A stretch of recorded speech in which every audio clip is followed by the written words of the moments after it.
ایک عورت تھی طواف کر رہی تھی اور طواف کے دوران کہتی تھی اللہ میں اس حال میں بھی آپ سے راضی، اے اللہ میں اس حال میں بھی آپ سے راضی۔ تو ایک آدمی نے یہ سنا تو بڑا حیران ہوا، اس نے اس سے پوچھا کہ تو کیوں کہتی ہے کہ میں اس حال میں بھی آپ سے راضی، میں اس حال میں بھی آپ سے راضی؟ اس نے کہا کہ میں طواف ختم کر لوں گی نا تو میں تمہیں اپنا واقعہ سناؤں گی۔ چنانچہ اس عورت نے اپنا واقعہ سنایا کہ میرے 3 بچے تھے، میں گھر کے اندر ایک دن تنور پہ روٹیاں پکا رہی تھی تو میرے بڑے 2 بچے جو تھے وہ گھر میں کھیل رہے تھے کمرے میں، اچانک مجھے شور کی آواز آئی تو وہ کہتی ہے کہ میں نے جب شور سنا تو میں وہیں سب کچھ چھوڑ کے تنور پر آٹا روٹیاں تو میں کمرے کی طرف بھاگی۔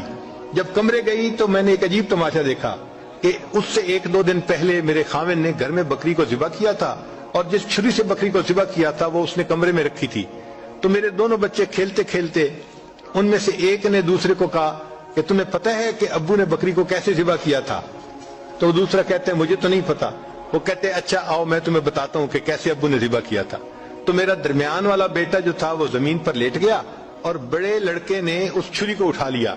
اب وہ چھوٹا بچہ تھا اور اس کو پتہ نہیں تھا کہ چھری کتنی تیز ہے، چنانچہ اس نے اس کے گلے پہ جو چھری چلائی تو گلا تو فوراً کٹ گیا اور خون کا فوارہ چھوٹنے لگا۔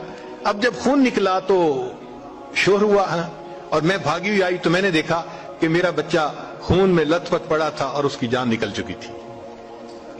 اب میں نے سوچا کہ میرا بڑا بیٹا کہاں ہے جس نے یہ حرکت کی تھی؟ وہ ڈر کے بھاگ گیا تھا اور کہیں چھپ گیا تھا۔ کہنے لگی میں نے اسے دوسرے کمروں میں دیکھا تو کہیں نظر نہیں آیا۔ جب صحن میں آئی تو وہاں میں نے تنور کے لیے کچھ لکڑیاں رکھی ہوئی تھیں، ان لکڑیوں کے پیچھے وہ جا کے چھپا تھا۔ کہنے لگی میں نے پیچھے سے اس کو جا کے جب دیکھا تو اس نے مجھے کوئی جواب نہیں دیا۔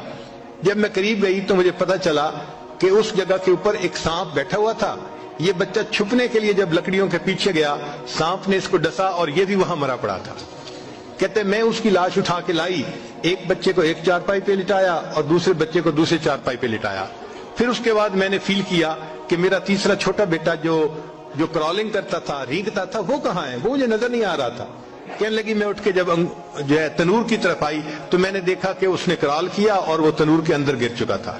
تو میں نے اپنے زندہ بیٹے کو آگ کے اندر پورا جلتا ہوا دیکھا اور وہ بھی فوت ہو گیا تھا۔ تو میں نے تینوں بیٹوں کی لاشوں کو چارپائی پہ رکھا، پھر ان کو نہلایا، ان کو کفن دیے۔ جب تینوں کے جنازے ایک دن میں گھر سے نکلے تو میں عمرے کے ارادے سے آ گئی۔ اب میں طواف کر رہی ہوں اور اپنے اللہ کو کہہ رہی ہوں اے اللہ میں اس حال میں بھی آپ سے راضی ہوں۔ آپ ذرا غور کیجئے نا اس ماں کے دل پہ کیا بیتی ہوگی کہ ایک دن میں جس کے 3 بیٹوں کا جنازہ گھر سے نکلے اور پھر وہ طواف کرتے ہوئے کہہ رہی ہے اے اللہ میں اس حال میں بھی